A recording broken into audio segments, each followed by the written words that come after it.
My second witness is Glenn Holmes, a scientific witness who will speak about the current and future threats facing the Great Barrier Reef, particularly due to the escalation of coal mining, dredging and shipping in Queensland.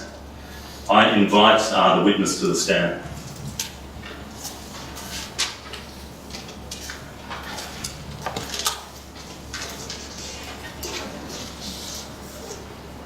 I'm not going to touch that.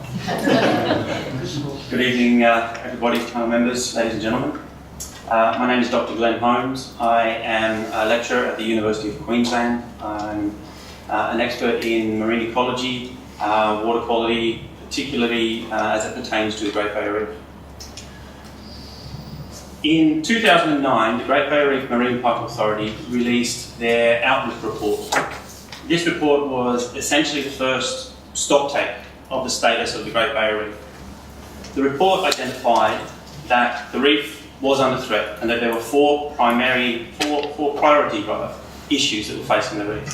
One of them was climate change, one of them was continued coastal development, one of them was poor water quality as a result of catchment runoff, and the fourth being continued pressures from fishing. This report was due to be updated every 5 years, and we've just had the release of the second version, the updated version. The 2014 Outlook report also identified four key threats to the reef: climate change, water quality, coastal development and fishing. Nothing had changed in the 5 years between the first and the second Outlook report.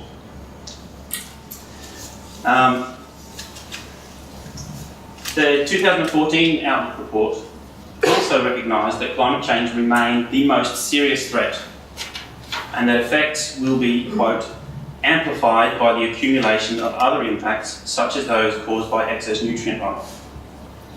This quote, I think, is very pertinent in that it drives home the point that the threats that are facing the reef are not acting individually, but they are compounding one another.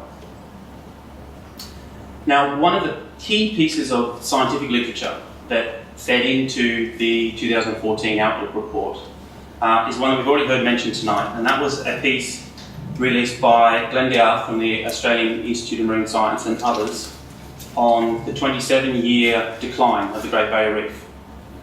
This report compiled 27 years of monitoring data across the Great Barrier Reef, and it demonstrated that over that 27-year period, we've lost 50% of our hard coral cover. The three main drivers, as we have also heard tonight, were tropical storms that were responsible for 48% of that loss, crown-of-thorn starfish, or COTS, which is responsible for 42% of that loss, and then 10% of that loss was associated with coral bleaching. Interestingly, the decline in that paper was separated out into three regions. So the headlining information that came out of the paper was that the Great Barrier Reef as a whole has lost 50% of its coral cover. However, that 50% loss is completely limited to the Great Barrier Reef south of Cooktown.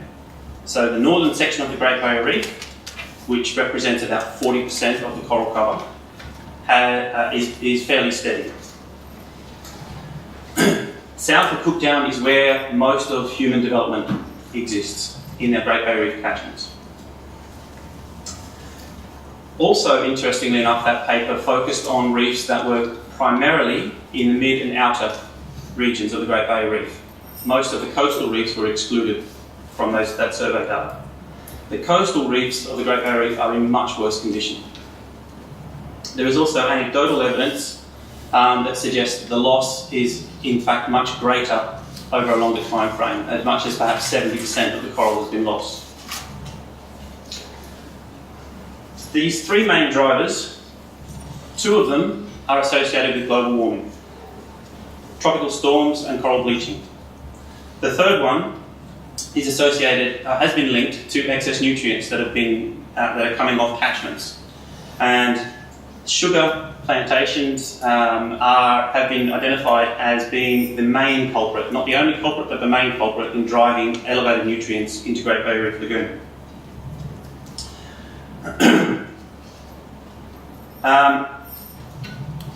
This is known, and there is a thing called Reef Plan that was put in place to address that issue, and it was funded in 2009 to reduce nutrient runoff into the reef.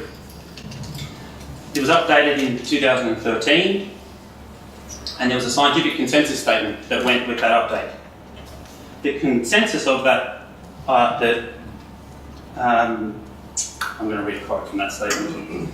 The overarching consensus is that key Great Barrier Reef ecosystems are showing declining trends in condition due to continuing poor water quality, cumulative impacts of climate change, and increasing intensity of extreme events. The 2009 Reef Plan targets that were set were failed to be reached. An example of that is nutrients. Nitrogen was aimed to be reduced by 50%. We only made it to 10%, and that 10% itself is questionable. Another point to note is that the Reef Plan targets that were developed are not ecologically based. A review of scientific literature shows, for example, that 50% nitrogen reduction that's required, that Reef Plan aims for, is not sufficient, and that 80% nitrogen reduction would result in ecologically beneficial outcomes. Where does port and industry fit into all this? Industrial port development amplifies the impacts of poor water quality that is coming into the reef. And I know I'm out of time, so I'm going to speed things up. A lot. A lot. Okay. I'll finish with this statement then. Failure to properly manage and regulate port and industrial developments, as well as the continuing impacts of agricultural runoff and poor catchment land quality, will lead to a decrease in the resilience of the Great Barrier Reef ecosystem. This decreased resilience leaves it open to even greater impacts from climate change and other disturbances. And this will ironically lead to a loss of ecosystem services that the reef provides to us. Thank you.